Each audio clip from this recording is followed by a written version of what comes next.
नमस्कार मैत्रिणींनो, रंजना किचनमध्ये तुमचं अगदी मनापासून स्वागत आहे। आज आपल्याला पाहायची आहे कच्च्या केळ्यापासून रेसिपी।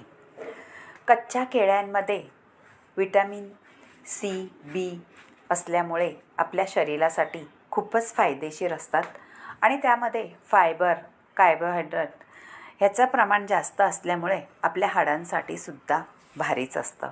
फायबर असल्यामुळे पचनक्रियासुद्धा सुधारण्यास मदत होते। कच्ची केळी म्हटलं तर आपण अशीच खाऊ शकत नाही, त्यामुळे आपल्याला रेसिपी बनवायची आहे।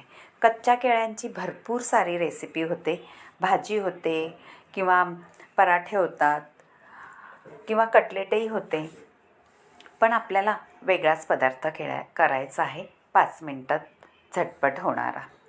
तुम्ही कधी पाहिले का कच्च्या केळीची रेसिपी करून?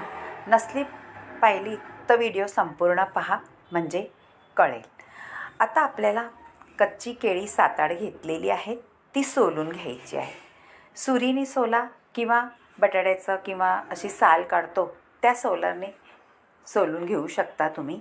तुम्हाला कशानेही जमलं तर साल काढून घ्यायची आहे आणि झटपट निघते साल, काही वेळ न लागता आपली साल काढली जाते। पण कच्च्या केळ्याची सालसुद्धा तुम्ही पाण्यामध्ये भिजत घाला आणि झाडांना घातली तर त्यावर फुलंही छान येतात, म्हणून मी साल काढल्यानंतर पाण्यामध्ये रात्रभर भिजत ठेवून झाडाला घालणार आहे। खूप फायदेशीर असतात ही कच्ची केळी आणि कच्चे केळ्याचं काहीही वाया जात नाही। सालीचं सुद्धा तुम्ही खत बनवू शकता किंवा पाण्यात भिजत घालून झाडांना पाणी घालू शकता। त्यामध्ये तुम्ही कांद्याची सालही घालू शकता, म्हणजे गुलाबाच्या झाडांना छान फुलं येतात। मैत्रिणी, हा प्रयोग तुम्ही नक्कीच करून पहा। आता त्याची आपल्याला साल काढून झाल्यानंतर अशी कापही करून घ्यायची आहेत। तुम्हाला कसे काप हवे, अगदी पातळ पातळ करून घ्यायचे आणि थोडे जाड राहिले तरीसुद्धा काही हरकत नाही, पण जेवढे बनेल तेवढे तुम्ही छान असे चिप्स आपण करतो पातळ, तसे करून घ्या। आता सगळी केळी मी काप करून घेणार आहे आणि त्यापासून आपल्याला रेसिपी बनवायची आहे। तुम्ही ही रेसिपी कधीही खाऊ शकता मैत्रिणींनो, जेवणाला खा, स्टार्टर म्हणून खा किंवा तुम्ही असं कुठे बाहेर गेला तरीसुद्धा घेऊन जाऊ शकता। आता त्यामध्ये आपल्याला घालायचं आहे मीठ, हळद आणि थोडंसं आपला लाल तिखट घालायचं आहे आणि आपल्याला सगळं चोळून ठेवायचं आहे। मीठ, हळद, लाल तिखट चोळल्यामुळे आपल्या कच्च्या केळ्याला थोडंसं पाणी सुटतं आणि 2-3 मिनटं ठेवून द्यायचं आहे बाजूला, दुसरी तयारी करस तोपर्यंत, म्हणजे मसालाही छान लागला जातो आणि आतपर्यंत मसाला लागल्यामुळे त्याची चवही अप्रतिम येते। आता आपल्याला काय घ्यायचं आहे, रवा घेतलेला आहे, चाट मसाला, गरम मसाला, हळद, घरगुती तिखट मसाला, मीठ आणि थोडंसं काश्मीरी लाल तिखट घेतलेलं आहे। मैत्रिणींनो, चाट मसाला घाला किंवा आमचूर पावडर घाला, हे कोणतंही घातलं तर त्यामध्ये आपल्याला चव भारी लागते, आंबट अशी थोडीशी। आता हे सगळं मिक्स करून घ्यायचं आहे मसाले रव्यामध्ये आणि एक पदार्थ घालायचा आहे त्याच्यामध्ये, ते आहे चमचाभर आपलं बेसन पीठ घालायचं आहे। मैत्रिणींनो, बेसन पीठ का घालायचं आहे हे सुद्धा सांगणार आहे, कारण रवा घातल्यामध्ये कुरकुरीतपणा येईल आणि बेसन घातल्यामुळे आपल्या केळ्याच्या कापांना छान रवा चिटकून राहतो, त्यामुळे आपण थोडं बेसन पीठ घालायचं आहे आणि त्या बेसन पीठ घातल्याने चवसुद्धा चांगलीच लागते त्याची।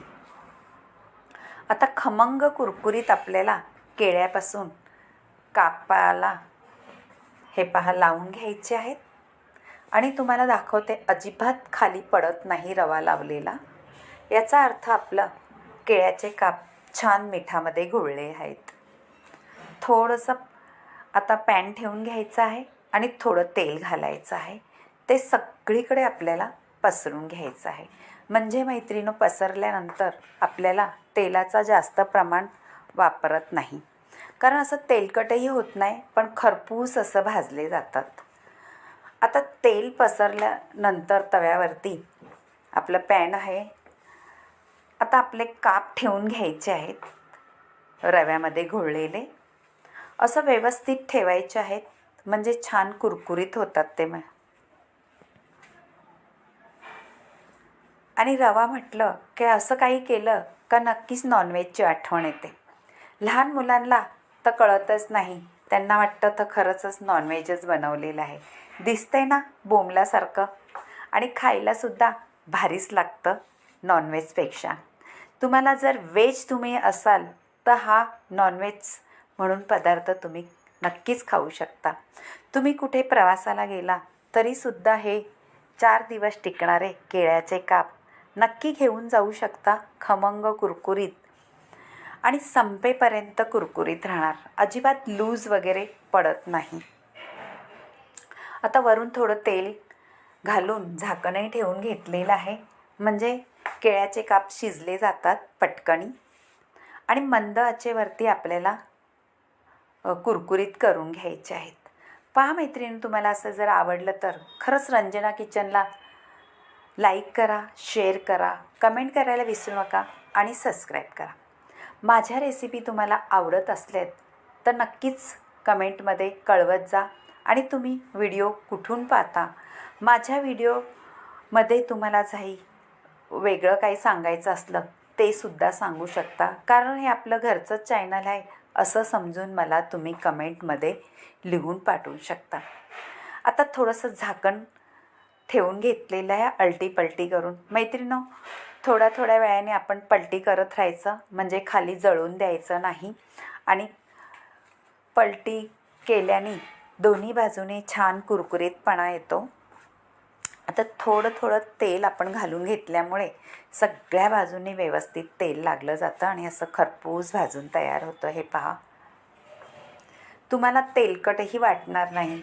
जर तुम्ही तळून घेत असला तरीसुद्धा चालेल, पण तळण्यापेक्षा तुम्ही असं पॅनवरती भाजून घेतलं तरीसुद्धा खमंग कुरकुरीत हे केळ्याचे काप 4 दिवस नक्कीच टिकू शकतात.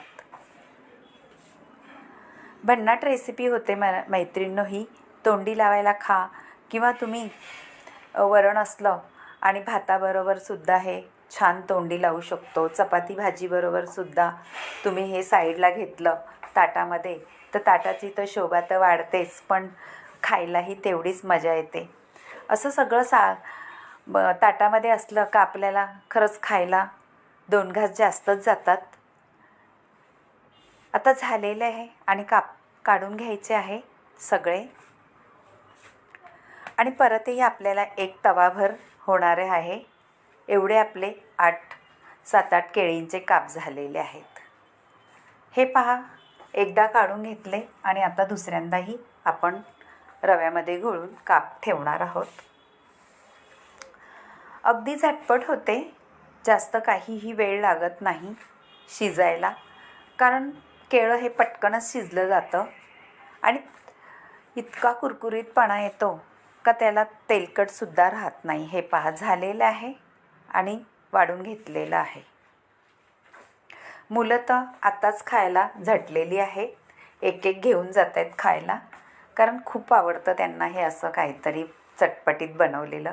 तुम्हीही करून पहा नक्कीच. आणि बाय मैत्रिणो, भेटूया अशाच नवनवीन रेसिपीमध्ये.